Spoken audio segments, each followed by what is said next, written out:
जननीं शारदां देवीं रामकृष्णं जगद्गुरुं पादपद्मे तयोश्रित्वा प्रणमामि मुहुर्मुहुः। রামকৃষ্ণ সারদা মিশন আয়োজিত আজকের অনুষ্ঠান হচ্ছে স্বামী ব্রহ্মানন্দ স্মারক বক্তৃতা। এখানে আজকের বক্তৃতার বিষয়বস্তু হচ্ছে স্বামী বিবেকানন্দ এবং স্বামী ব্রহ্মানন্দ। স্বামী বিবেকানন্দের সঙ্গে স্বামী ব্রহ্মানন্দের যে একটা অদ্ভুত সম্পর্ক, একটা সখ্যতার সম্পর্ক ছিল, সেই সম্পর্কে আমরা আলোচনা করব। তার আগে স্বামী ব্রহ্মানন্দজির জীবন একটু আলোচনা করছি। স্বামী ব্রহ্মানন্দজির পূর্বাশ্রমের নাম ছিল রাখালচন্দ্র ঘোষ। তিনি 1863 খ্রিস্টাব্দের 21শে জানুয়ারি বসিরহাটের শিকরাকুলিন গ্রামে জন্মগ্রহণ করেন। তার পিতার নাম আনন্দমোহন ঘোষ, মাতার নাম কৈলাস কামিনী দেবী। মাত্র 5 বছর বয়সে তার মাতৃবিয়োগ হয়। তখন তার পিতা দ্বিতীয়বার দ্বার পরিগ্রহ করেন। সেই দ্বিতীয়বার যে দ্বার পরিগ্রহ করেন, সেই পত্নী হেমাঙ্গিনী দেবী তারই সস্নেহ তত্ত্বাবধানে এই রাখালচন্দ্র ঘোষ তিনি তার শৈশব অতিবাহিত করেছিলেন। তার যখন 12 বছর বয়স, তখন পিতা তাকে কলকাতা ট্রেনিং একাডেমিতে ভর্তি করে দেন। সেখানে পড়ার সময় তিনি যে কাছে একটা কুস্তির আখড়া ছিল, সেখানে কুস্তি লড়তে যেতেন। সেখানে নরেন্দ্রনাথের সঙ্গে তার পরিচয় হয়। তাই ঠাকুরের কাছে আসবার আগে থেকেই তিনি স্বামীজির সঙ্গে তার বন্ধুত্ব স্থাপিত হয়।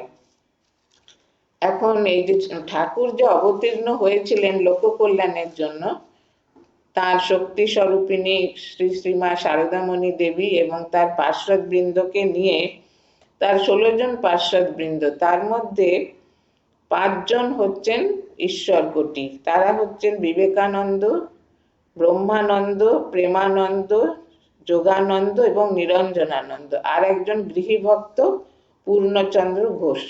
এই যে 6 জন হচ্ছেন তার ঈশ্বরকোটি। ঈশ্বরকোটি অর্থ কি? ঈশ্বরকোটি যুগে যুগে যখনই ভগবান অবতীর্ণ হন, তখনই তারা ভগবানের সঙ্গে অবতীর্ণ হন। তার যে জগৎ উদ্ধার কার্য এবং ধর্ম সংস্থাপনের যে কার্য, এই কার্যে তারা সহায়তা করেন। তাদের মুক্তি নেই। তারা যুগে যুগে আবির্ভূত হবেন ভগবানের সঙ্গে। আর এই যে ঈশ্বরকোটি, তারা হচ্ছেন উপলব্ধিমান পুরুষ। তাদের যে কার্যকলাপ সবই সে অবতারের লীলার সহায়ক রূপে। এই ঈশ্বরকোটিদের মধ্যে স্বামীজি ছিলেন সর্বশ্রেষ্ঠ। এখন এই রাখালচন্দ্র ঘোষকে ঠাকুর বলতেন আমার মানস পুত্র। মানস পুত্র কি? এই প্রসঙ্গে ঠাকুরের উক্তি আমরা স্মরণ করতে পারি। শ্রী রামকৃষ্ণদেব বলতেন, মা ইচ্ছা করে একটি শুদ্ধ সত্য ত্যাগী ভক্ত ছেলে আমার কাছে সর্বক্ষণ থাকে। একদিন দেখি মা একটি ছেলে এনে আমার কোলে বসিয়ে দিলেন। বসিয়ে দিয়ে বললেন, এইটি তোমার ছেলে। আমি তো শিউরে উঠলাম। মা আমার ভাব দেখে হেসে বললেন, সাধারণ সংসারী ভাবের ছেলে নয়, ত্যাগী মানস পুত্র। রাখাল যখন এসেছে, রাখাল আসতেই চিনতে পারলাম এই সেই। আর রাখালচন্দ্রকে দেখে ঠাকুর গোবিন্দ গোবিন্দ বলে ভাব সমাধিতে মগ্ন হয়ে যেতেন। আর তার সম্পর্কে ঠাকুর কি বলতেন? যে রাখাল নিত্য সিদ্ধ, জন্মে জন্মে ঈশ্বরের ভক্ত। অনেকের সাধ্য সাধনা করে একটু ভক্তি হয়, কিন্তু এর আজন্ম ঈশ্বরে ভালোবাসা। যেন পাতাল ফোঁড়া শিব, বসানো শিব নয়। তাহলে দেখুন, ভগবান স্বয়ং তার মানসপুত্র সম্বন্ধে যে পরিচয় দিয়েছেন, সেই আলোকে আমরা বুঝতে পারি যে তার মহিমা কত। তিনি সাধারণ সংসারে জন্মগ্রহণ করলেও তিনি তার জীবনের একটা উদ্দেশ্য ছিল যে ভগবানের লীলা সহায়ক রূপে তার জীবনের সমস্ত কার্য তিনি পরে আমরা দেখতে পাবো করেছেন। এখন ঠাকুরের কাছে যে তিনি এলেন সেটাও একটা খুব অদ্ভুত ভাবে। কারণ কি, তার পিতা আনন্দমোহন ঘোষ তো জমিদার ছিলেন। তিনি তার পুত্রকে লেখাপড়ায় দেখলেন অত মনোযোগ নেই, তার খেলাধুলার দিকে বেশি মনোযোগ, আর অন্য সব বিষয় খুব পরোপকার করতে ভালোবাসতেন। তাই ভাবলেন যে একে যদি সংসারে আবদ্ধ করা যায় তাহলে এ ঠিক মতো এর জীবনটা চলবে বলে, তখনকার দিনে তো খুব অল্প বয়সে বিবাহ হতো। তিনি খুবই অল্প বয়সে তার বিবাহ দিলেন কোন নগরে? সে মনমোহন মিত্রের ভগ্নীর সঙ্গে, বিশ্বেশ্বরী দেবী তার নাম। এখন এই যে বিবাহ দিলেন তাকে সংসারে বদ্ধ করার জন্য, সেইটাই তার সংসারের থেকে মুক্তির কারণ হয়ে দাঁড়ালো। কারণ কি, রাখালচন্দ্রের শ্বশ্রুমাতা শ্যামাসুন্দরী দেবী, তিনি ঠাকুরের খুব ভক্ত ছিলেন, ভক্তিমতী ছিলেন তিনি। আর তার যে শ্যালক মনমোহন মিত্র, তিনিও ঠাকুরের পরম ভক্ত ছিলেন। এখন তারা একদিন জামাতাকে নিয়ে এসেছেন ঠাকুরের কাছে দক্ষিণেশ্বরে। ঠাকুর তো রাখালচন্দ্রকে দেখেই চিনতে পেরেছেন, কারণ এই ঠাকুরের যে মনের আকাঙ্ক্ষা। তাছাড়াও একদিন বটতলায় তিনি দেখেছিলেন একটি বালক দাঁড়িয়ে আছে। তখন এসে হৃদয়কে যেই বলেছেন, হৃদয় বলছেন, মামা তোমার ছেলে হবে। ঠাকুর বলছেন, ঠাকুর খুব অবাক হয়ে গেলেন, আমার আবার ছেলে কি? কিন্তু এই যে রাখাল যখন এলো, তখন তিনি রাখালচন্দ্রকে দেখেই ভাবলেন এই সেই বালক। আর একদিন তার একটা দর্শন হয়েছিল যে গঙ্গাবক্ষে একটি প্রস্ফুটিত পদ্ম, তার মধ্যে ভগবান শ্রীকৃষ্ণের সঙ্গে তার সখা রাখাল হাত ধরে নৃত্য করছেন। সে অপরূপ সেই দৃশ্য। তিনি তখন জিজ্ঞেস করলেন এই রাখালচন্দ্রকে দেখে যে তোমার নাম কি? যেই বলেছেন রাখালচন্দ্র ঘোষ, তিনি তো ঠাকুর একেবারে অভিভূত হয়ে গেছেন, বলছেন সেই নাম রাখাল। কিন্তু তিনি নিজের সেই উচ্ছ্বাসটা চেপে রাখলেন, বললেন আবার এসো। এই যে ঠাকুরকে দেখে রাখালেরও মনে একটা খুব পরিবর্তন হলো। তিনি তো শৈশবে তার মাকে হারিয়েছেন, বিমাতার কাছে মানুষ হয়েছেন। ঠাকুরকে দেখে তার মনে হলো ঠিক যেন মা। তারপরে তিনি যখনই আসতেন ঠাকুরের কাছে, একেবারে শিশুর মতো ব্যবহার করতেন। ঠাকুরের কোলে উঠতেন, ঠাকুরের কাঁধে উঠতেন, ঠাকুরের সঙ্গে নানান রকম আবদার করতেন। এইরকম মানে নিজের সন্তানের মতো ঠাকুর তাকে গ্রহণ করেছিলেন। এখন এই যে একটা দিব্য লীলা, সেটা দক্ষিণেশ্বরে আমরা দেখি যে ঠাকুর নিজে হাতে যেন তাকে তৈরি করছেন, তাকে তার মনের মানে ঊর্ধ্বগতি করানোর জন্য তাকে দিয়ে ধ্যান ধারণা করাচ্ছেন। আর এই যে তিনি দিনের পর দিন দক্ষিণেশ্বরে থাকছেন, তাতে তার পিতা খুবই অসন্তুষ্ট হলেন। আর অসন্তুষ্ট হয়ে তাকে গৃহে বন্দি করে রাখলেন, বেরোতে দিতেন না। সেই সময় কি হলো, একদিন পিতা ওই জমিদারি সংক্রান্ত কাজে খুব ব্যস্ত ছিলেন, রাখাল সেই ফাঁকে দরজা খুলে একদম সোজা দক্ষিণেশ্বরে চলে এসেছেন। তার কিছুদিন পরে পিতা তার অন্বেষণে যখন দক্ষিণেশ্বরে এলেন, তাকে আসতে দেখেই ঠাকুর বলছেন, ওই যে রাখাল, তোর বাবা আসছে বোধহয়। ইনি তো ভয়ে জড়সড়, কিন্তু ঠাকুর বলছেন না, তুই বাবাকে ভক্তি করে প্রণাম করবি। আর বাবা মা কি কম? মা ব্রহ্মময়ী, বাবা মার আশীর্বাদ ছাড়া কিছু হয় না বলে তিনি এমন সাদরে সেই আনন্দমোহন ঘোষকে আপ্যায়ন করলেন ঠাকুর, যে তিনি একেবারে মুগ্ধ। তারপরে বলছেন যে রাখাল যে এখানে থাকে, আসে, আপনার কি এতে আপত্তি আছে? তখন তিনি বললেন, না না, রাখাল তো আপনারই ছেলে। এর আগে একটা কারণ আছে, যে আনন্দমোহন ঘোষ একটা মামলায় জড়িয়ে পড়েছিলেন, তাতে তার জয়লাভের কোনো আশা ছিল না, কিন্তু অপ্রত্যাশিতভাবে তিনি সেই মামলায় জয়লাভ করেন। তাতে কি হলো, তার মনে ধারণা হলো যে পুত্র যে সাধুসঙ্গ করে দক্ষিণেশ্বরে যায়, সেই সাধুসঙ্গের ফলেই আমি এই মামলায় জয়লাভ করেছি। তারপরে ঠাকুরের যে বলছেন যে এখানে যে আসে, আপনার কি তাতে আপত্তি আছে? তিনি তখন বললেন, না না, রাখাল তো আপনারই ছেলে, শুধু মাঝে মাঝে একবার পাঠিয়ে দেবেন।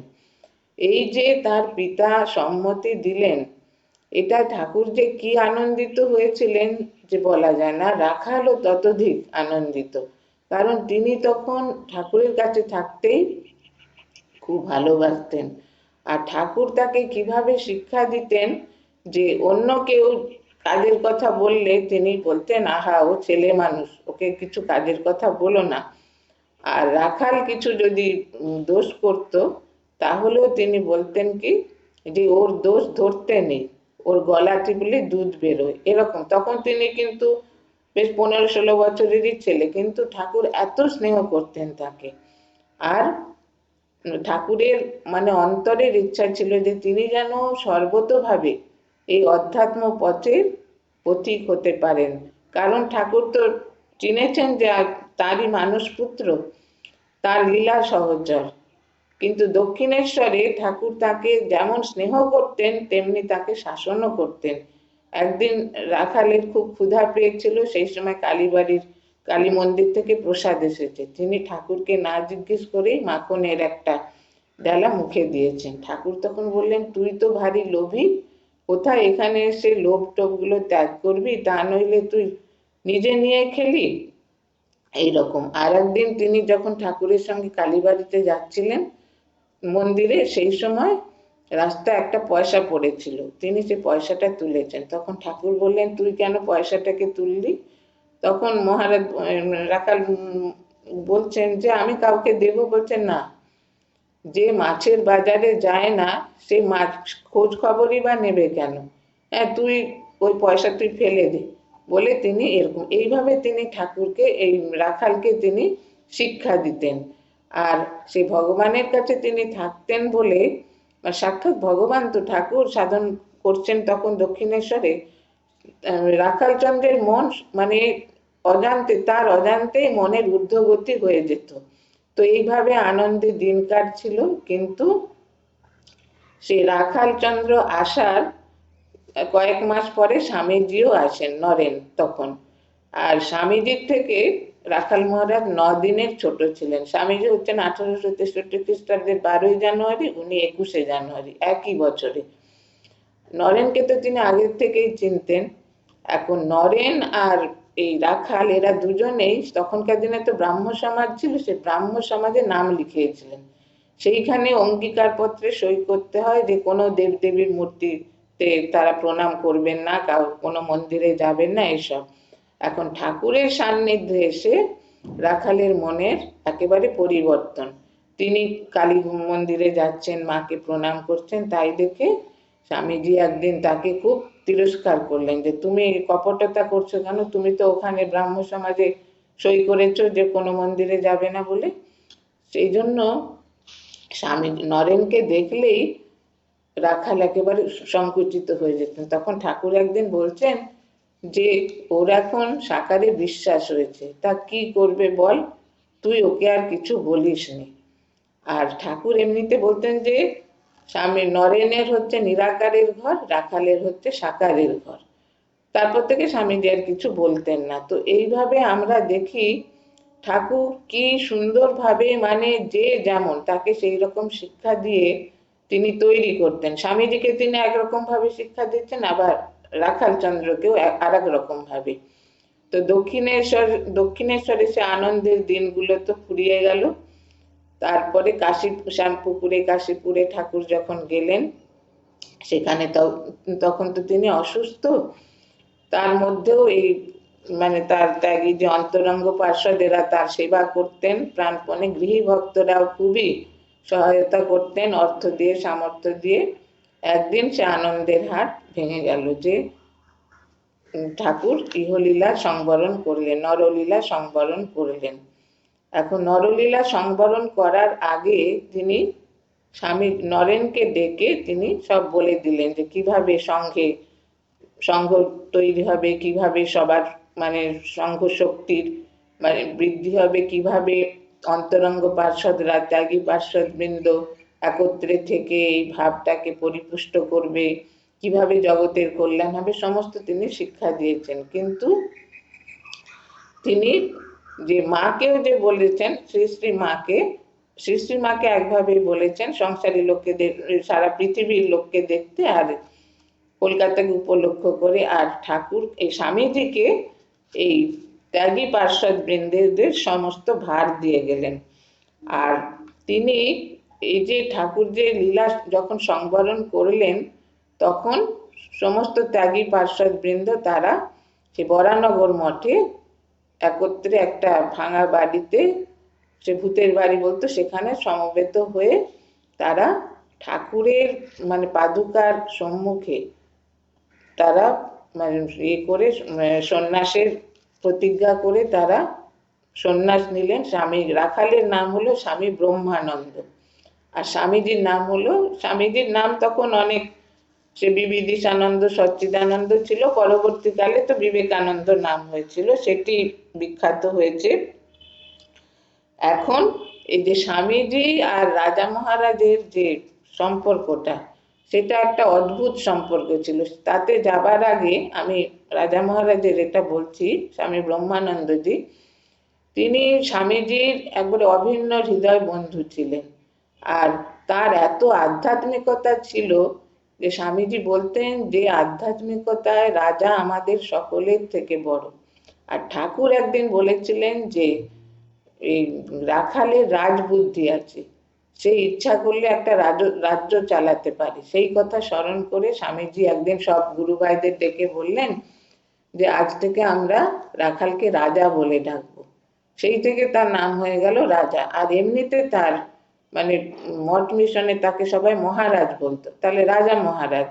স্বামী ব্রহ্মানন্দর থেকেও রাজা মহারাজ নামটি বেশি প্রচলিত।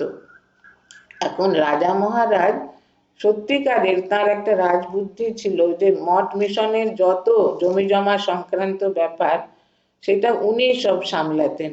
আর স্বামীজি যখন পাশ্চাত্যে গিয়েছিলেন, তখন সেখান থেকে যে চিঠি লিখতেন তার গুরু ভাইদের, তিনি ৯৯টা চিঠি লিখেছিলেন, তার মধ্যে 40টা চিঠি এই স্বামী ব্রহ্মানন্দ মানে রাখাল মহারাজকে, যে এত তিনি ভালোবাসতেন, কিভাবে মঠ মানে চলবে, কিভাবে সমস্ত কিছু কাজকর্ম করতে হবে, কিভাবে সন্ন্যাসীদের জীবন অতিবাহিত, সমস্ত কিছু খুঁটিনাটি লিখতেন। আর এই রাজা মহারাজও স্বামীজির প্রতি এত অনুগত ছিলেন, তাকে এত প্রাণ দিয়ে ভালোবাসতেন যে স্বামীজি যা বলতেন তাই তিনি অক্ষরে অক্ষরে পালন করতেন।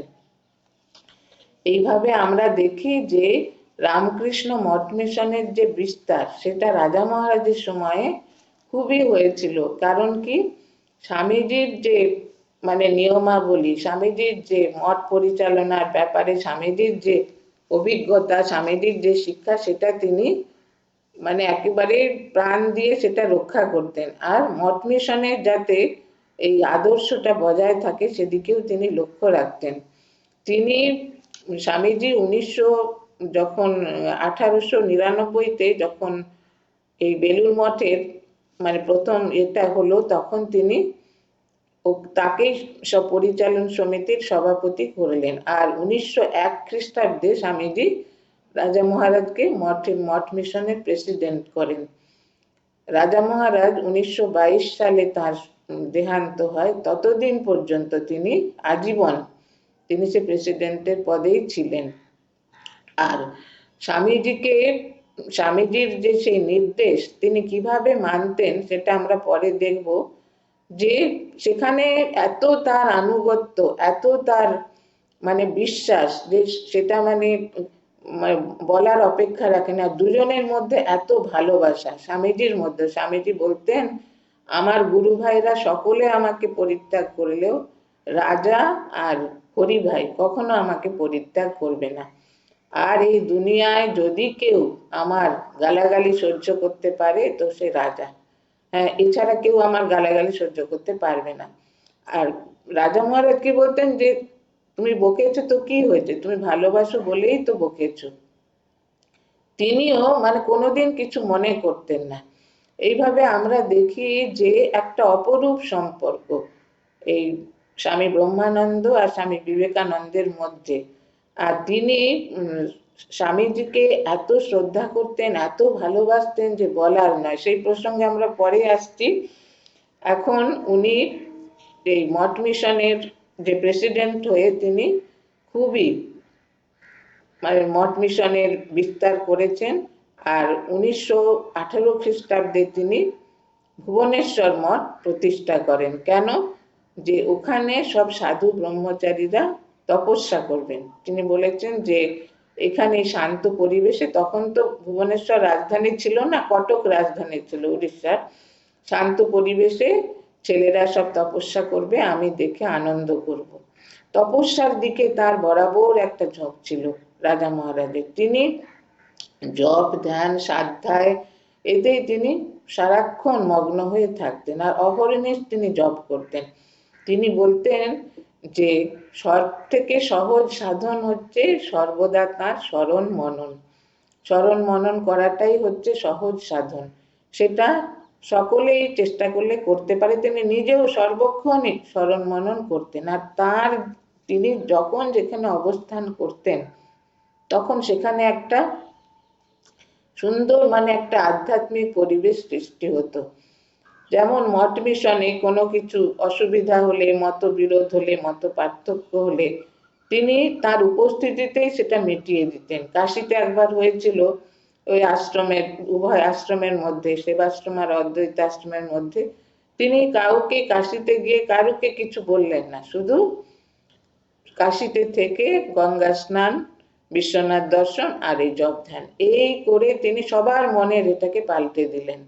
আবার কনকলে একবার স্বামী কল্যাণানন্দ আর নিশ্চয়ানন্দ, স্বামীজির শরীর যাবার পরে তারা ভাবলেন যে স্বামীজি তো আমাদের এখানে পাঠিয়েছিলেন সেবার কাজ করার জন্য, সাধুদের সেবা করার জন্য, স্বামীজি চলে গেলেন, আমরাও এখান থেকে চলে গেল, আমরা তপস্যা করতে যাব, আর এই কাজ করব না। এই তারা ভেবেছেন। সেই সময় রাজা মহারাজ গেছেন, গিয়ে তিনি ওই রকম গঙ্গা স্নান করছেন আর শুদ্ধ জপ ধ্যান। এই যে জপ ধ্যানের এত একটা মানে প্রভাব যে তাদের মন থেকে ওই ভাবটা চলে গেল।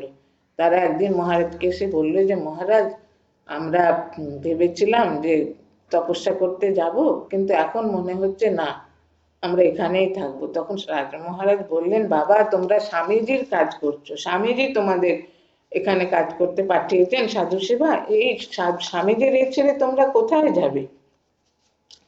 স্বামীজির কাজ কি তপস্যার চেয়ে কিছু কম হচ্ছে? তখন তারা সেটা বুঝলেন। এই যে মহারাজের প্রভাব, যে মহারাজ এত তার স্পিরিচুয়াল পাওয়ার ছিল যে সেটা দিয়ে তিনি সমস্ত কিছু সমস্যার সমাধান করতেন।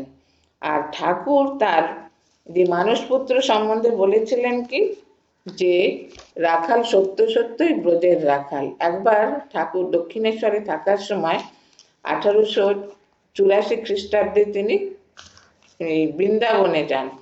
বৃন্দাবনে গিয়ে তিনি ছিলেন, বেশ প্রথম দিকে ভালোই ছিলেন, তারপর তার জ্বর হয়েছিল। সেই খবর যখন দক্ষিণেশ্বরে এলো তখন ঠাকুর খুব চিন্তিত হয়ে পড়েছেন। চিন্তিত হয়ে বলছেন যে মা, তাকে ভালো করে দে, সে যে সব বাড়ি ঘর বাড়ি ছেড়ে আমার উপরে সব নির্ভর করেছে বলে মার কাছে তিনি কাতর প্রার্থনা। সে যাত্রায় রাখাল মহারাজ তখন সুস্থ হয়ে দক্ষিণেশ্বরে ফিরে এলেন। আর ঠাকুরের যে তিরোভাবের পরে তিনি বরানগর মঠে যে ছিলেন কঠোর তপস্যায়, সকলেই করেছেন গুরু ভাইরা, তখন তিনিও খুব কঠোর তপস্যা করেছেন। তারপর একবার তিনি বললেন স্বামীজিকে যে আমি তীর্থ করতে যাব, আমি তপস্যার জন্য যাব। তখন স্বামীজি কিন্তু তাকে যেতে দিতে চাইলেন না। কেন? স্বামীজি মনে করলেন যে ঠাকুর কত স্নেহ করতেন, কত ভালোবাসতেন, তপস্যা করতে গিয়ে তার কত অসুবিধা হবে, বললেন না। তখন রাজা মহারাজ মানে খুব বলতে লাগলেন, যাবার খুব ইচ্ছা। তখন স্বামীজি বললেন যে ঠিক আছে, একটা শর্ত, যে তোমার সঙ্গে একজন গুরু ভাই যাবে। তো গুরু ভাই বলতে তখন স্বামী সুবোধানন্দজি রাজা মহারাজের সঙ্গে গেলেন। সেই বৃন্দাবনে এত কঠোর তপস্যা তারা করতেন, সেই রুটি ভিক্ষা করে সেই রুটি ঝুলিয়ে রাখতেন, সেই রুটি শুকনো হয়ে যেত, সেটা জলে ভিজিয়ে খেতেন।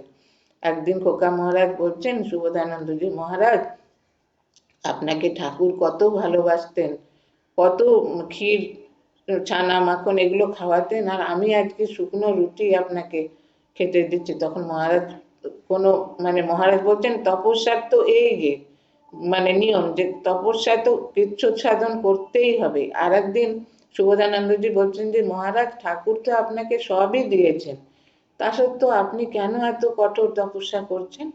তখন মহারাজ বললেন, ওরে খোকা, ঠাকুর তো আমাকে সবই দিয়েছেন, কিন্তু আমাকে তো নিজের করে সেটা পেতে হবে, নিজের করে তো আমাকে সেটা নিতে হবে, সেই জন্য আমার এই সাধনা। তো এইভাবে আমরা দেখি যে মঠ মিশনে এই রাজা মহারাজের এমন একটা মানে প্রভাব ছিল যে সেটা একেবারে মানে অতুলনীয়। আর তিনি 1888 সালে তিনি পুরী যান মার সঙ্গে, শ্রী শ্রী মায়ের সঙ্গে। সেই সময় হরি মহারাজ তার সঙ্গে ছিলেন। আর সেখানে 1893 সালে যখন স্বামীজি সেই বিশ্বধর্ম সভায় যোগদান করতে বিদেশে গেছেন, তারপর 1897 তো ফিরে এলেন। ফিরে এসে তিনি এই মঠ মিশন, সমস্ত মঠ তো আগেই হয়েছিল, ঠাকুরই করে গেছেন, মিশন যে বলরাম মন্দিরে যে মিশন প্রতিষ্ঠা করলেন, সেখানে স্বামীজি একদিন একটা মিটিংয়ে সমস্ত বলছেন যে কি করে কি হবে, মানে মঠ মিশন কিভাবে চলবে, তার নিয়মাবলী সবাই মতামত দিচ্ছেন, কিন্তু রাজা মহারাজ চুপ করে বসে আছেন। তখন স্বামীজি বলছেন, কিরে রাজা, তুই কিছু বলছিস না কেন? কি তোর এতে মত নেই? তখন রাজা মহারাজ বলছেন, না নরেন, আমি এত রুলস অ্যান্ড রেগুলেশন পছন্দ করি না। তখন স্বামীজি সবার সামনে সেই যে একটা কাগজে সব লেখা ছিল নিয়ম সমস্ত, সেটা ছিঁড়ে ফেলে দিলেন। মানে এতখানি তাকে স্বামীজি ভালোবাসতেন আর এত তার উপর তিনি ভরসা করতেন। তারপরে তিনি যে এতে কলকাতা বেলুড় মঠে তখন খুব ম্যালেরিয়া হতো মশারিতে, সেই জন্য তিনি প্রায়ই বলরাম মন্দিরে থাকতেন। সে বলরাম মন্দিরে থাকার সময় 1922 খ্রিস্টাব্দের 24শে মার্চ তিনি তার কলেরা হয়। সেই কলেরা যে চিকিৎসা হয় সেটা 7 দিনের মধ্যে তিনি সুস্থ হয়ে যান, কিন্তু তার ডায়াবেটিস খুব বেড়ে যায়। এত ডায়াবেটিস বেড়ে যায় যে তার অ্যালোপ্যাথি চিকিৎসা, হোমিওপ্যাথি, কবিরাজি কিছুতেই আর তিনি সুস্থ হলেন না, মানে রোগ দিন দিন বৃদ্ধি পেতে লাগলো। সেই অবস্থাতে মহারাজ বলছেন মানে রহস্য করে যে হাকিমিটা আর বাকি থাকে কেন? আর একদিন মহারাজকে এক ঘর থেকে আর অন্য ঘরে নিয়ে যাচ্ছে, মহারাজ বলছেন, ওরে মরা হাতি লাখ টাকা। মানে মহারাজ একটু স্থূলকায় ছিলেন আর কি।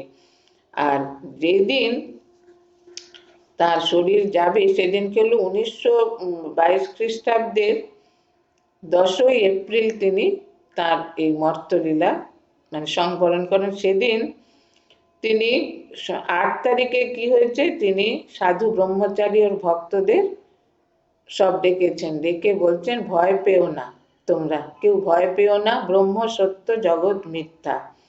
তারপর গুরু ভাইদের কাছে বিদায় গ্রহণ করতে করতে তার মন হঠাৎ সেই ঊর্ধ্ব লোকে চলে যায়, তিনি অজানা লোক। তিনি তখন বলছেন কি, রামকৃষ্ণের কৃষ্ণটি চাই। হ্যাঁ, ওং বিষ্ণু, ওং বিষ্ণু, ওং বিষ্ণু বলে বলছেন, কৃষ্ণ এসেছো, আমাদের এই কৃষ্ণ কষ্টের কৃষ্ণ নয়, এ হচ্ছে গোপের কৃষ্ণ, কমলে কৃষ্ণ। আর ঠাকুরের কি ভবিষ্যৎবাণী ছিল যে ব্রজের স্বপ্নে ব্রজের রাখালের জীবনাবসান হবে। হ্যাঁ, যখন তার শরীর যা মানে হবে, দেহপাত হবে, তখন তিনি ব্রজের স্বপ্নে বিভোর থাকবেন। তাই আমরা দেখি কি কিছুক্ষণ পরে আবার বলছেন, আমি ব্রজের রাখাল, আমায় নূপুর পরিয়ে দে, আমি কৃষ্ণের হাত ধরে নাচব। এবারের খেলা শেষ হলো, কৃষ্ণ কৃষ্ণ, আহা তোদের চোখ নেই, দেখতে পাচ্ছিস নে, আমার কমলে কৃষ্ণ।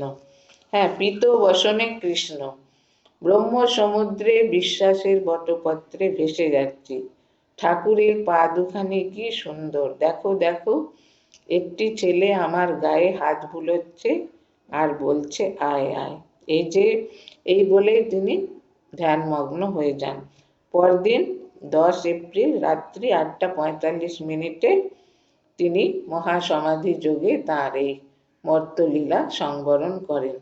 এই যে তার জীবন, এই যে সুদীর্ঘকাল তিনি মঠ মিশনের প্রেসিডেন্ট ছিলেন, সেই সময় মঠের এত উন্নতি হয়েছিল যে বলার নয়। আর স্বামীজির যখন তিরোভাব হয় তখন অনেকেই ভেবেছিলেন যে মঠ মিশনের অগ্রগতি বোধহয় এবার ব্যাহত হবে, কিন্তু না। এই যে ঠাকুরের হাতে তৈরি রাজা মহারাজ, ঠাকুরের মানস পুত্র, তিনি একেবারেই মানে তার সমস্ত মন প্রাণ দিয়ে এই মঠ মিশনের উন্নতির জন্য তিনি চেষ্টা করেছেন। আর তার খুব এই গাছপালার উপর খুব তার প্রীতি ছিল, আর সঙ্গীত খুব ভালোবাসতেন তিনি। সঙ্গীতের এত সমঝদার ছিলেন যে অনেক বড় বড় ওস্তাদ সে সময় বেলুড় মঠে এসে গান করতেন, ঠাকুরকে গান শোনাতেন, মহারাজকে গান শোনাতেন। আর মহারাজ যখন যেখানে যেতেন সেখানকার ভালো ভালো ফলের গাছ, ফুলের গাছ সব এনে মঠে লাগাতেন। শুধু মঠে নয়, অন্য সব সেন্টারেও সেগুলো পাঠাতেন। এইভাবে আমরা দেখি যে ঠাকুরের যে আবির্ভাব, এই যে জীবজগতের কল্যাণের জন্য, জগতের কল্যাণ, মানুষের যে মনের যে বিকাশ, তার জন্য সেই কাজটা মহারাজ এত সুচারুভাবে করেছেন। আর তাকে দেখলে মনে হতো ঠিক ঠিক, মানে তাকে পেছন থেকে দেখলে তো ঠাকুরের মতোই মনে হতো। আর তার যে আচার ব্যবহার, কথাবার্তা সমস্ত যেন সে ঠাকুরের অনুরূপই ছিল। সেই জন্য মহারাজের কথা মঠ মিশনে একেবারে বেদবাক্য ছিল। আর স্বামীজিও সেই জন্য খুবই মহারাজকে ভালোবাসতেন। আর সেই স্বামীজির সঙ্গে তো বন্ধুত্ব ছিলই প্রথম থেকে, ঠাকুরের কাছে আসার আগের থেকে। এখন ঠাকুর, স্বামীজি এবং এই স্বামী ব্রহ্মানন্দজির মধ্যে যে এত বন্ধুত্ব, তার সূত্রটা কি? সূত্র হচ্ছেন সেই ভগবান শ্রী রামকৃষ্ণদেব। হ্যাঁ, তিনি এদের দুজনকে, স্বামীজি নিরাকারের ঘর আর মহারাজের সাকারের ঘর, কিন্তু দুজনকে তিনি কিভাবে মানে মিলিয়েছিলেন সেটা মানে ভাবলে আশ্চর্য হতে হয়। ঠাকুর যখন স্বামীজি আসতেন স্বামীজির মতো মানে নিরাকারের কথাই বেশি বলতেন, আর যখন রাজা মহারাজ তার সঙ্গে দিবারাত্রি থাকছেন তখন তার সঙ্গে শুধু সাকার, ভগবানের সাকার রূপের আলোচনা। আর এই যে ভক্ত, ভক্তি, ভগবান, এদের সম্বন্ধে আলোচনা। সেই জন্য মহারাজের জীবন একেবারে ঠাকুরময় হয়েছিল। আর ঠাকুর বলতেন কি, যে এই যে রাখাল, এই হচ্ছে ব্রজের রাখাল, এরা কখনো সংসারে আবদ্ধ হবে না। এরা তো জন্মে জন্মে ঈশ্বরের ভক্ত। আর এই যে রামকৃষ্ণ মঠ মিশনের যে আদর্শ উদ্দেশ্য, সেটা মহারাজ একেবারে মন প্রাণ দিয়ে গ্রহণ করে সেটা তিনি তার নিজের জীবনে যেমন দেখিয়েছেন, আর তেমনি এই ভক্তদের মধ্যেও সেটা তিনি করেছেন। আন্তরিক ভালোবাসায় তিনি কি করতেন? স্বামীজির সব নির্দেশ তিনি নিখুঁতভাবে পালন করতেন। স্বামীজিকে না জিজ্ঞাসা করে তিনি কিছুই করতেন না। আর অপরদিকে স্বামীজিও কি করতেন, যে সে রাজা মহারাজের উপর তার একেবারে মানে আন্তরিক ভালোবাসা ছিল।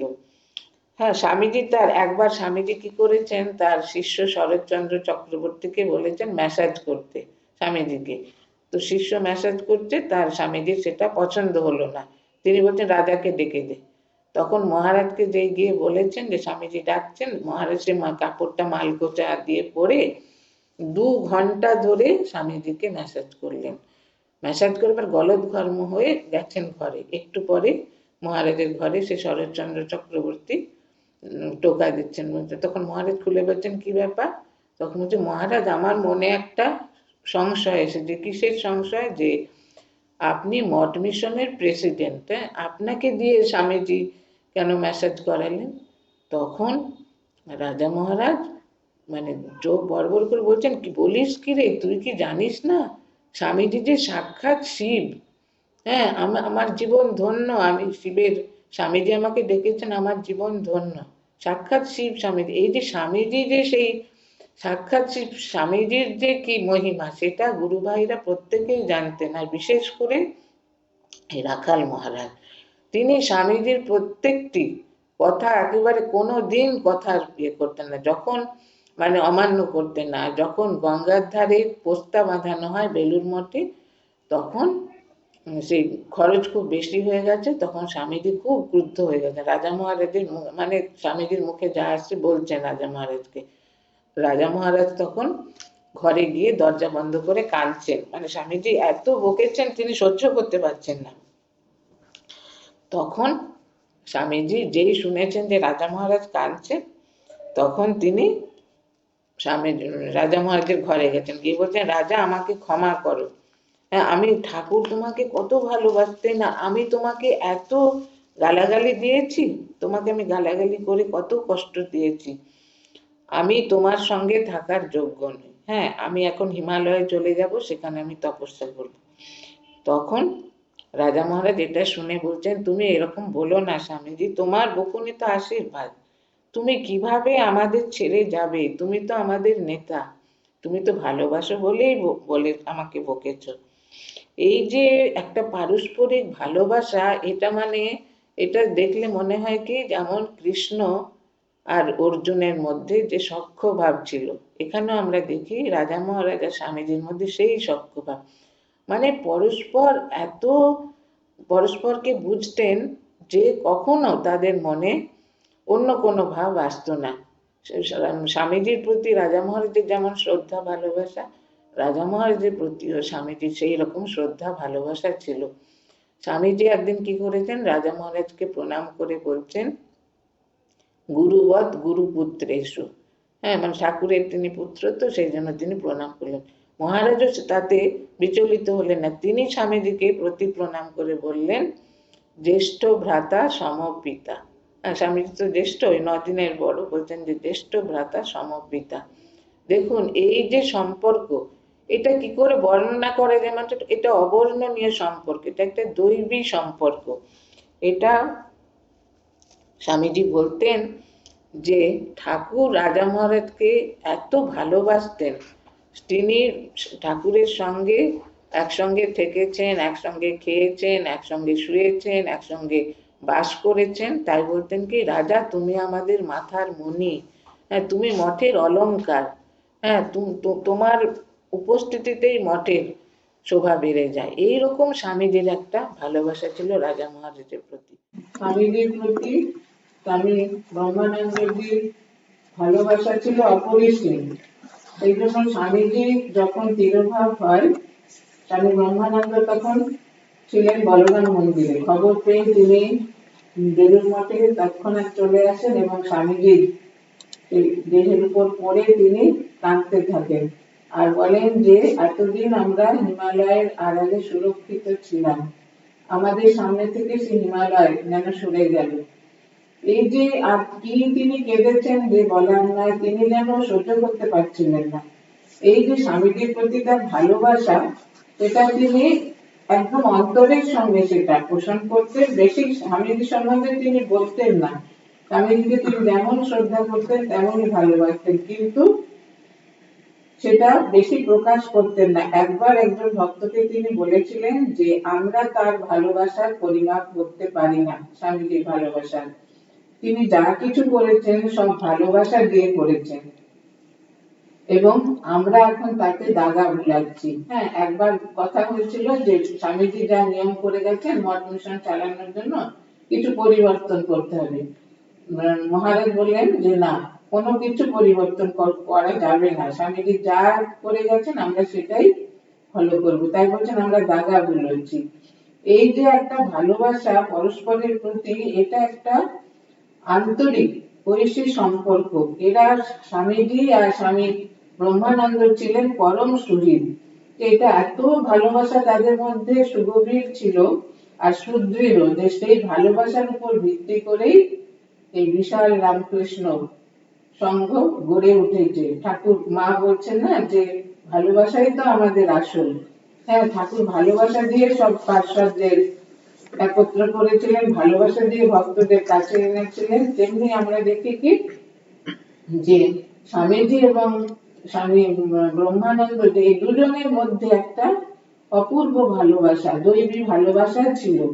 আর এই প্রসঙ্গে মনে হয় এই গ্রিক দার্শনিক অ্যারিস্টটল বলেছেন যে এই তিনটি কারণে এই বন্ধুত্ব গড়ে ওঠে, যে সখ্য ভাব। সেটা কি? প্রথম হচ্ছে প্রয়োজনীয়তা।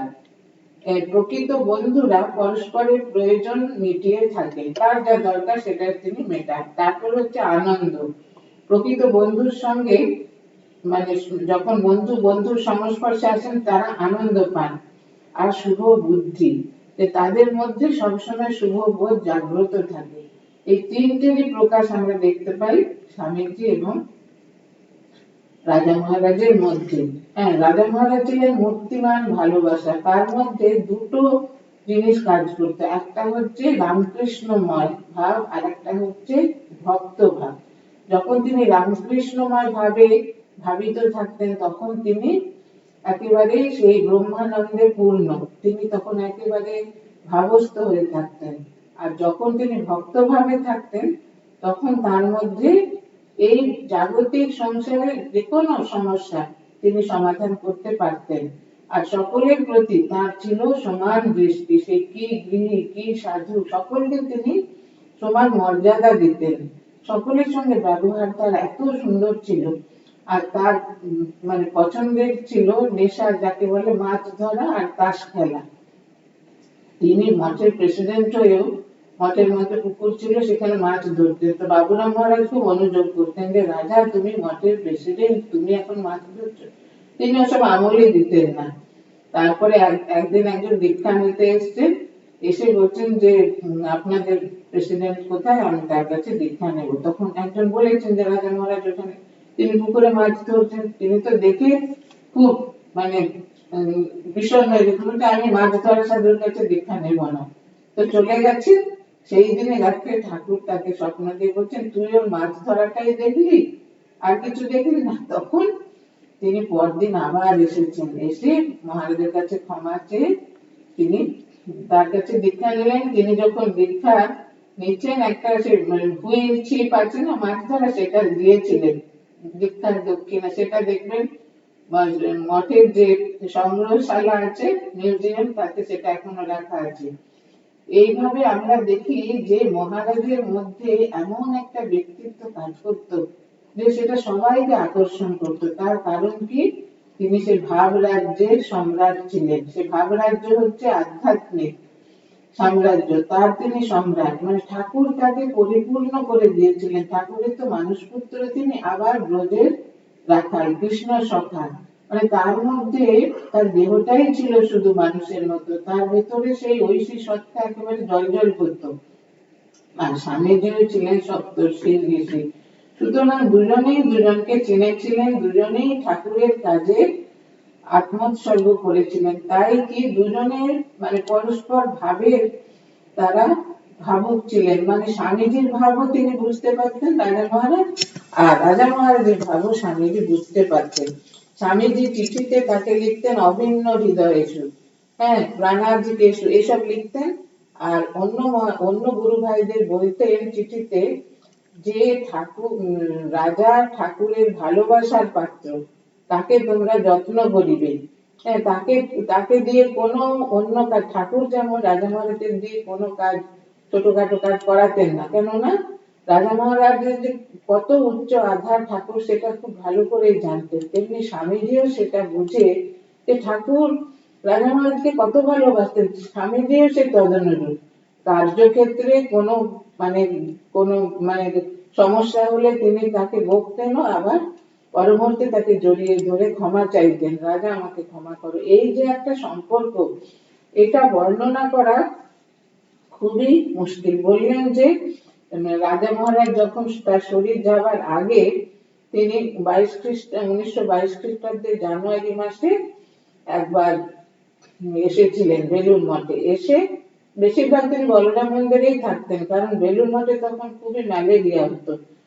তারপরে তিনি ঠাকুরের তিথি পূজায় এসে বলরাম ভবনে যখন ফিরে যাবেন তখন সবাইকে ডাকলেন, ডেকে স্বামীজি যেখানে ঠাকুরের মন্দির করার কথা বলে গেছেন, নির্দেশ দিয়ে গেছেন, সেই জায়গা সবাইকে দেখালেন।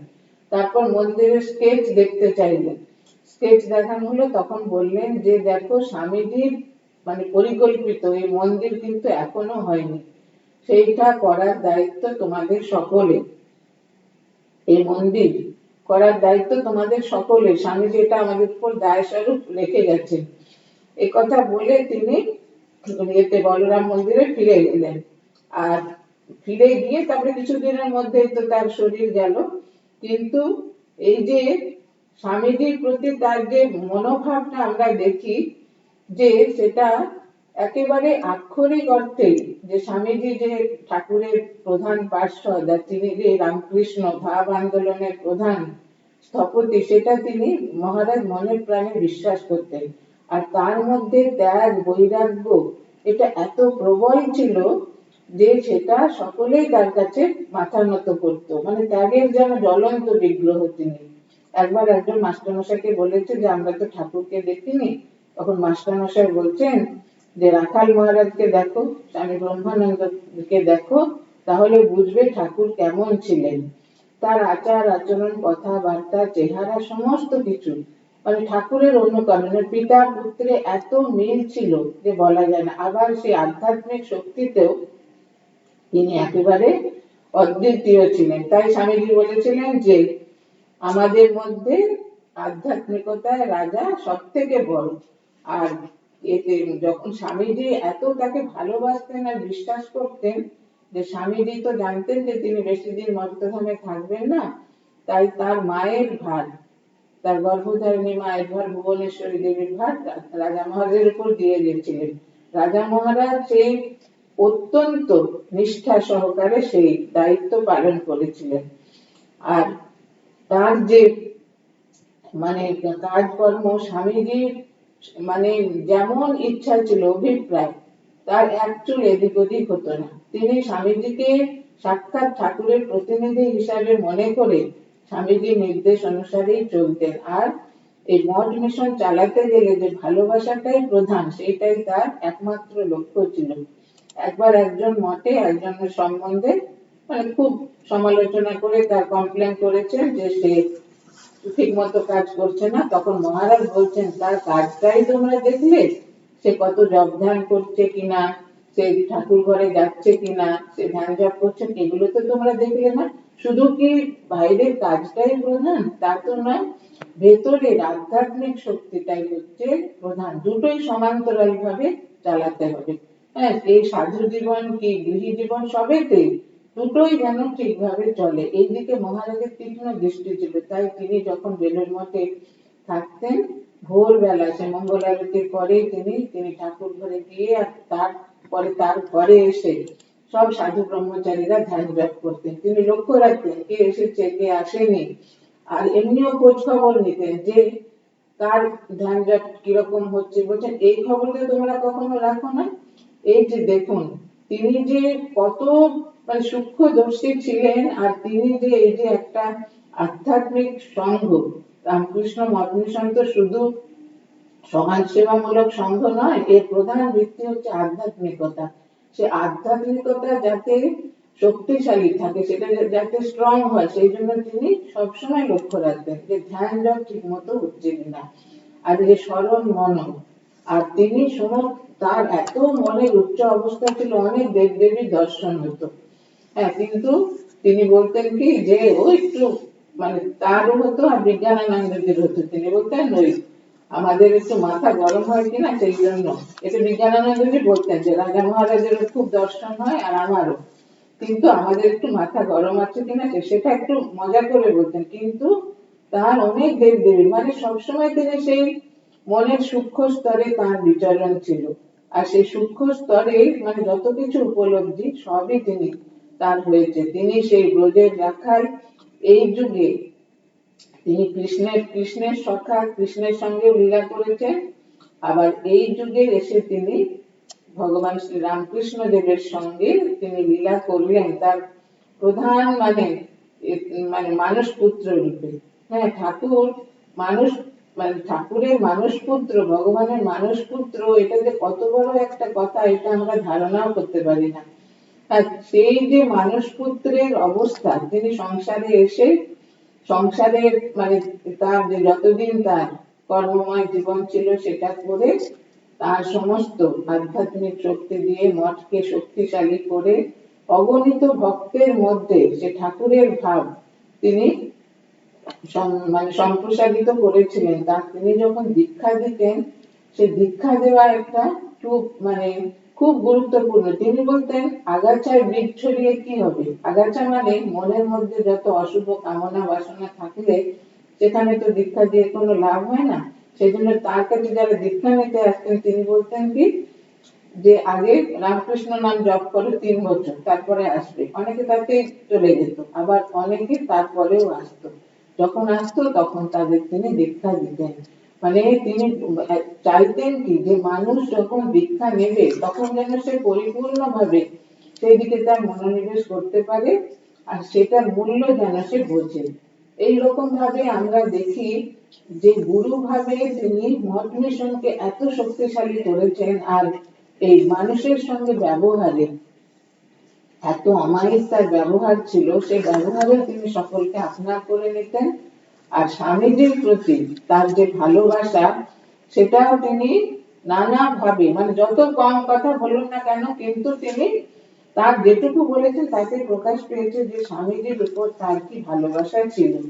আর স্বামীজিরও ভালোবাসা আমরা তো দেখলাম যে স্বামীজি কিভাবে তার এই গুরু ভাইটিকে ভালোবাসতেন। অন্য কারোর সঙ্গে তার তুলনা ছিল না, তিনি যেন অতুলনীয়। সেই জন্য ঠাকুরের এই যে অধ্যাত্ম রাজ্যের রাজা, ঠাকুরের মানস পুত্র স্বামী ব্রহ্মানন্দ, তিনি যে রামকৃষ্ণর সঙ্গে যে ছিলেন, তার যে যতদিন তার লীলা করেছেন সেটা আমরা দেখেছি।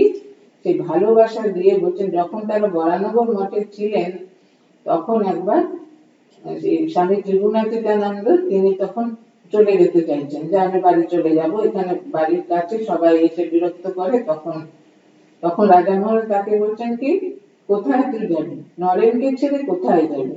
হ্যাঁ, আর কোথাও কোথাও এত ভালোবাসা পাবি নরেনের মতো?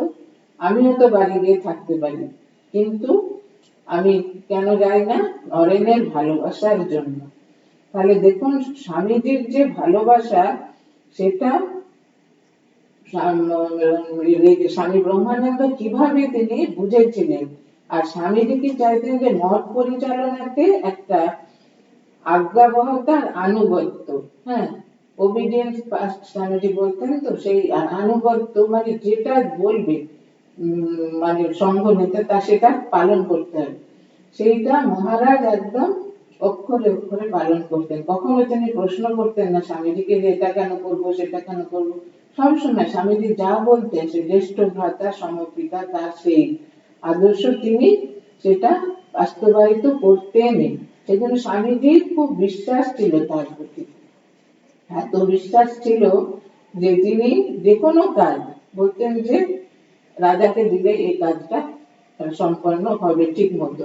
আর তিনি এই যে জপ স্বাধ্যায়, হ্যাঁ, এগুলো এত করতেন রাজা মহারাজ যে এটা যেন মঠের একটা প্রধান মানে স্তম্ভ যেন তিনি সুদৃঢ় ভাবে তৈরি করে দিয়ে গেছেন। কখনো মানে অন্য আলোচনা অন্য কথা তিনি বলতেনই না। আর তিনি যখন সৎপ্রসঙ্গ করতেন তখন সেই যাকে যাকে করতেন তার মন বহু করে উপরে উঠে যেত। তিনি স্বামীজি একবার ভগিনী নিবেদিতাকে বলেছিলেন যে স্কুলের ব্যাপারে কোনো সমস্যা হলে তুমি রাজাকে বলবে। রাজাকে তিনি স্বামীজি বিশ্বাস করতেন যে রাজা মহারাজ যে সিদ্ধান্ত দেবেন সেটা অভ্রান্ত। সুতরাং দেখুন এই যে গুরু ভাইদের মধ্যে যে ভালোবাসা, অটুট ভালোবাসা, বিশেষ করে স্বামীজি আর রাজা মহারাজের মধ্যে, এটা মানে অতুলনীয়। মানে জগতের ইতিহাসে এটা যেন একটা বিরল দৃষ্টান্ত।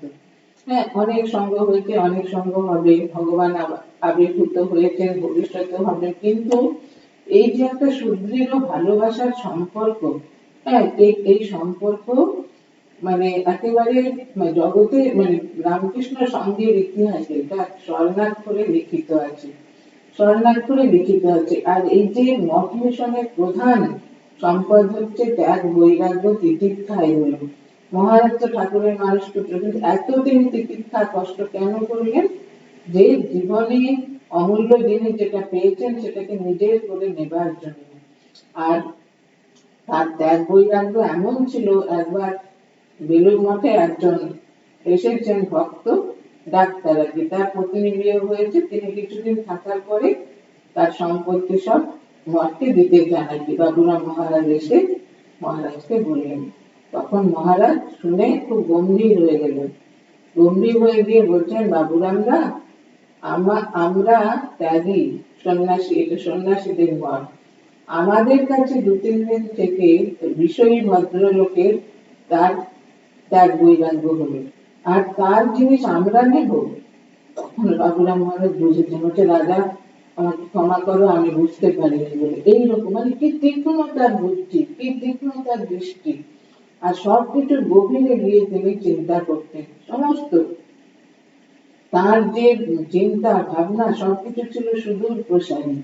আর এই যে দীক্ষা দেওয়ার ব্যাপারেও তিনি এই একটা নিয়ম যে 2-3 বছর পরে, এতেও তিনি মানুষকে একবারে পরীক্ষা করে নিতেন।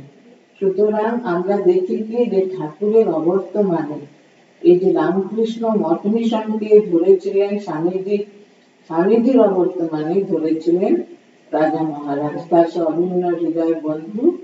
আর রাজা মহারাজ শ্রী শ্রী মাকেও মানে সাক্ষাৎ ব্রহ্মময়ের জ্ঞানে তিনি তাকে মানে শ্রদ্ধা নিবেদন করতেন। হ্যাঁ, তিনি যখন মাকে প্রণাম করতে যেতেন থরথর করে কাঁপতে কাঁপতেন, আর কোন রকম মা ব্রহ্মময়ী বলে প্রণাম করে চলে আসতেন। আর একবার কি হয়েছে, মা সব সন্ন্যাসী সন্তানদের কাপড় দিচ্ছেন, তো সবাইকে এমনি সাধারণ কাপড়, আর রাজা মহারাজকে একটা সিল্কের কাপড় আর কি। তখন একজন বলছে, মা রাজা মহারাজের কাপড়টা এত সিল্কের কেন, সবার সুতির কাপড়? তখন মা বলছেন, রাজাদের ছেলে, তাহলে দেখুন মারও সেই অন্তরে সেই ভাব যে ঠাকুর যেমন মানুষ পুত্র বলে তাকে কত আদর করেছেন, কত ভালোবেসেছেন, সেরকম মাও দেখুন পরবর্তীকালে আমরা দেখি। আর মহারাজ খুব খিচুড়ি খেতে ভালোবাসতেন, যখনই মহারাজ দক্ষিণেশ্বরে যেতেন মা খিচুড়ি রান্না করে দিতেন। তো এইভাবে আমরা দেখি মহারাজ তার এই লীলায়, এই যে রামকৃষ্ণ লীলায় একটা প্রধান ভূমিকা তিনি পালন করেছেন। তিনি জমিদারের সন্তান হিসেবে এই বাহ্যিক দৃষ্টিতে তিনি জন্মগ্রহণ করেছিলেন, কিন্তু তার আসল জায়গা ছিল ওই অধ্যাত্ম জগতে। স্বয়ং ভগবানের তিনি মানস পুত্র, স্বয়ং কৃষ্ণের তিনি সখা। সুতরাং তার লীলার কথা মানে অপূর্ব। আর তার যে সারা জীবনের যে সাধনা, সেটা আমরা দেখি যে সবকিছু সেই অধ্যাত্ম সাধনা, সবকিছু সেই ঠাকুরের উপর নির্ভর। ঠাকুর তার মানে প্রাণ ছিলেন, রামকৃষ্ণময় হয়েছিলেন তিনি। আর যখন বিশুদ্ধানন্দজি মঠে মানে যোগ দিয়েছেন, তখন তিনি, ওনার নাম ছিল তো জিতেন, বলছেন জিতেন দেখ, আমি সবসময় স্মরণ মনন করি, তুইও করবি জানিস বলে তিনি তাকে বলেছেন। দেখবেন ওনার একটা ছবি আছে, সেই ভুবনেশ্বর মঠে তিনি গড়গড়ায় তামাকটা নিয়ে নলটা ধরে আছেন, কিন্তু মন কোন রাজ্যে চলে গেছে, মানে এই জগতে আর মন নেই। সেই রকম বেশিরভাগ সময় তার মন সেই অধ্যাত্ম রাজ্যে বিচরণ করত। সেই জন্য তার মনকে এই জগতে রাখবার জন্য তার গুরু ভাইরা কত চেষ্টা করতেন। একবার তিনি তাস খেলতে বসেছেন, গুরু ভাইরা সব খেলছেন, তিনি ইচ্ছা করে, রামকৃষ্ণানন্দ ইচ্ছা করে হাঁটছেন, তখন তার সঙ্গে যিনি আরেকজন, দুজন পার্টনার চতুর্বর্তী, তিনি ভাবছেন মহারাজ তিনি ইচ্ছে করে হাঁটছেন, রামকৃষ্ণানন্দ। পরে রামকৃষ্ণানন্দ বলেন, আরে তুই জানিস না, রাজাজি আমাদের মাথার মণি, তিনি রাজা খুশি থাকলে আমরা খুশি, মানে আমাদের কল্যাণ, সেই জন্য মঠের কল্যাণ, সেই জন্য আমরা ইচ্ছে করে হাঁটছি, যে রাজা যদি তাসকালে দেখতে যায় সে খুব আনন্দ করবে, এইরকম। আর তিনি একবার, তিনি আর সারদানন্দজি মহারাজ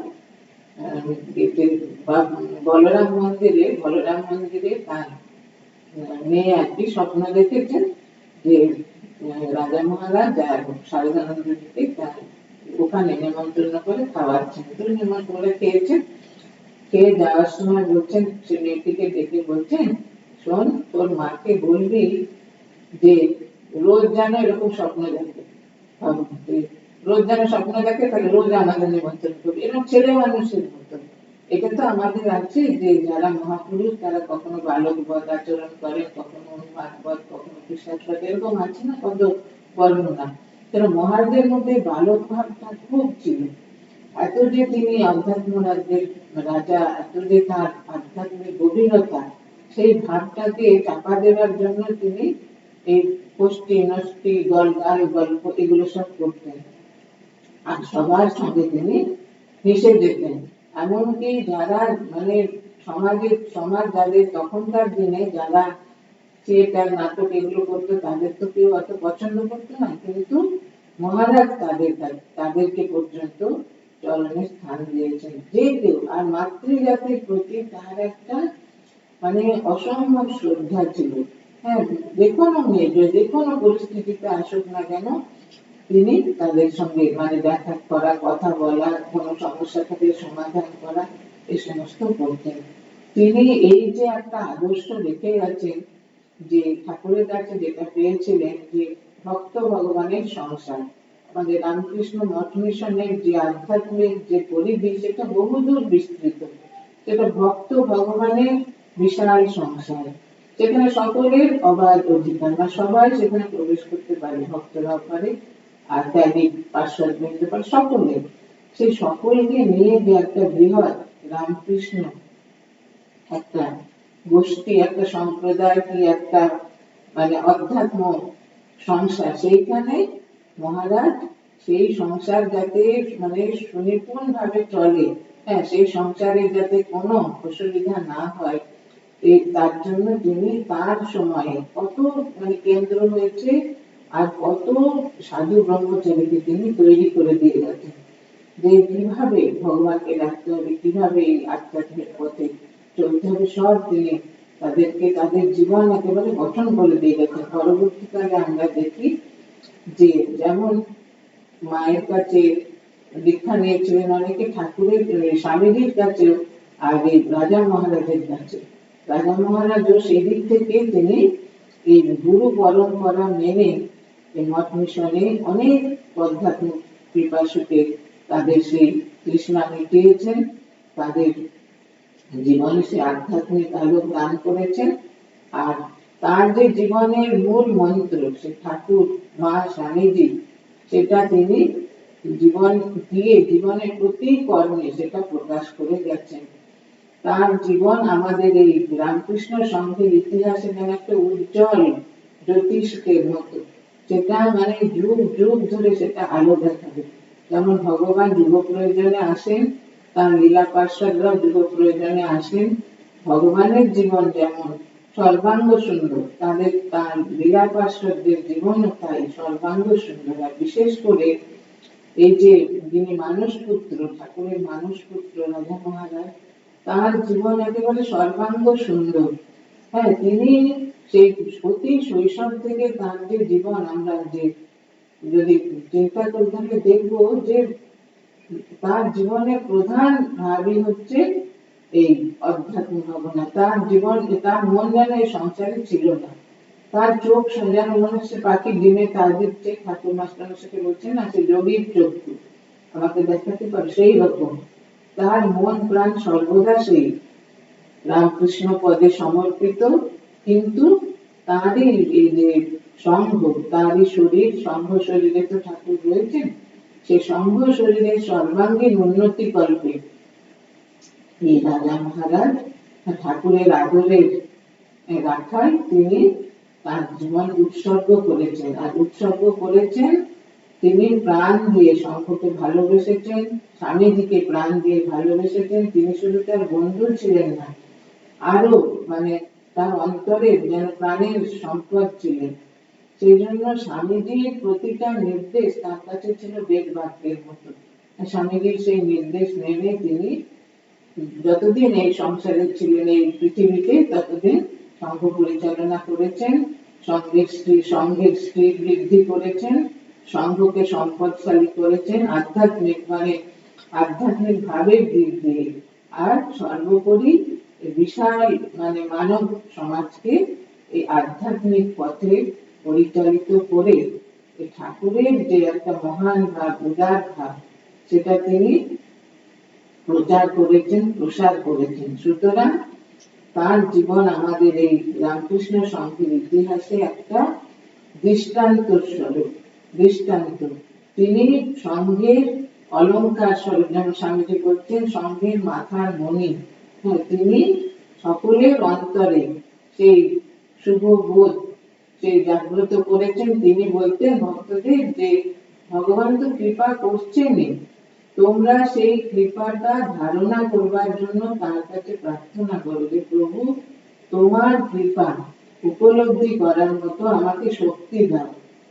কি সুন্দর প্রার্থনা, যে আর তার প্রতিটা নিঃশ্বাস প্রশ্বাসে যেন সেই মানে ঈশ্বরীয় প্রসঙ্গ। তাছাড়া তিনি আর কোনো দিকে, ঠাকুর যেমন বলতেন যে মানব জীবনের উদ্দেশ্য হচ্ছে ভগবান নাম, মহারাজেরও তাই প্রতিটা কথা সেটা প্রকাশিত হতো। আর এই যে সংঘ শক্তির মূলে তার যে প্রেরণা, সেটা চিরদিন এই সংঘকে, সংঘের অগ্রগতির পথে সেটা পাথেয় হয়ে থাকবে। তো স্বামীজির সঙ্গে তার যে অপরূপ সম্পর্ক, সেই সম্পর্ক আমাদের সকলের অন্তরে যেন একটা আনন্দ, একটা শান্তি প্রদান করে। আমরা অবাক হয়ে ভাবি যে মানব শরীরে কি করে এই অচ্ছেদ্য একটা বন্ধুত্বের সম্পর্ক, একটা মানে প্রীতির সম্পর্ক সম্ভব। যে কোনো কিছু প্রতিদান চাইতেন না রাজা মহারাজ, স্বামীজিও তাই, যে তিনি শুদ্ধ ভালোবাসতেন। আর রাজা মহারাজা তাই শুধু ভালোবাসতেন। এই পারস্পরিক ভালোবাসার যে একটা মহান দৃষ্টান্ত তারা রেখে গেছেন, সেটা আমাদের সকলের কাছে খুবই মানে কি বলবো শিক্ষাপ্রদ, যে আমরা যেন মনে প্রাণে সেটা গ্রহণ করতে পারি। যে ভালোবাসার শক্তিতে মানুষ, কত মানুষ দেবতা হলে, তারা তো দেবতা ছিলেন, আরো এই ভালোবাসার অনুশীলন করে তারা যেন একেবারে একটা অত্যুজ্জ্বল দৃষ্টান্ত রেখে গেছে। সুতরাং যতদিন এই রামকৃষ্ণ সংঘের থাকবে ঠাকুরের ভাব, মায়ের ভাব, ততদিন এই স্বামীজি আর এই রাজা মহারাজের যে বন্ধুত্ব, যে সখ্যতা, যে ভালোবাসা, সেটা একেবারে অম্লান হয়ে থাকবে সংঘের ইতিহাসে। হ্যাঁ, এই দৃষ্টান্ত দেখে সকলে অনুপ্রাণিত হবে, সকলে অনুপ্রেরণা পাবে। হ্যাঁ, আজকের এই শুভ দিনে ঠাকুর মা স্বামীজির শ্রীপাদ পদ্মে শতকোটি প্রণাম, আর রাজা মহারাজেরও শ্রীপাদ পদ্মে শতকোটি প্রণাম নিবেদন করি। তার প্রণাম মন্ত্রে আছে কালিন্দী ফুল্ল কমল মাধবেন ক্রীড়ারত ব্রহ্মানন্দম নমস্তুভ্যং সদ্গুরু লোকনায়ক। মানে কালিন্দী ফুল্ল কমল মানে যমুনার উপরে সে প্রস্ফুটিত পদ্মের উপর তিনি কৃষ্ণের সঙ্গে, মাধবেন ক্রীড়ারত, কৃষ্ণের সঙ্গে তিনি ক্রীড়া করছেন। ব্রহ্মানন্দম নমস্তুভ্যং, ব্রহ্মানন্দ মানে মহারাজ তোমাকে প্রণাম, সদ্গুরু লোকনায়ক, তুমি সদ্গুরু লোকনায়ক। হ্যাঁ, লোকনায়ক মানে সমস্ত মানুষকে যিনি পথ দেখান, নায়ক রূপে মানে তাদের অধ্যাত্ম জগতের যিনি দিশারি, সেই ব্রহ্মানন্দজি তিনি সদ্গুরু এবং লোকনায়ক। আর তিনি কৃষ্ণের সখা, ঠাকুরের আদরের দুলাল, স্বামীজির প্রাণের বন্ধু। এই এতগুলো মানে মহিমান্বিত। হ্যাঁ, তার সেই জীবন এই আমাদের এই পার্থিব দৃষ্টিতে, পার্থিব মানে মনে আমরা চিন্তা করতে পারি না। সেটা একটা অলৌকিক জীবন, অতীন্দ্রিয় জীবন। সেই জীবনে তিনি যাপন করে গেছেন। হ্যাঁ, কত মানে তিতিক্ষা করে, কত তিনি তপস্যা করে সেই জীবন তিনি দেখিয়ে যাচ্ছেন সবার সামনে। আর সেই যে তার জীবনের যে সেই সুমহান আদর্শ, সেটা আমরা যেন কণামাত্র আমাদের জীবনে সেটা অনুশীলন করতে পারি। তার যে সেই ভগবত প্রীতি, তার যে সেই জীবনের একটা অধ্যাত্ম সম্পদ, সেটা আমাদের মানে চিরদিন অনুপ্রাণিত করুক। আজকের এই শুভ দিনে তার শ্রীপাদ পদ্মে এই প্রার্থনা জানিয়ে আমি আমার বক্তব্য শেষ করছি।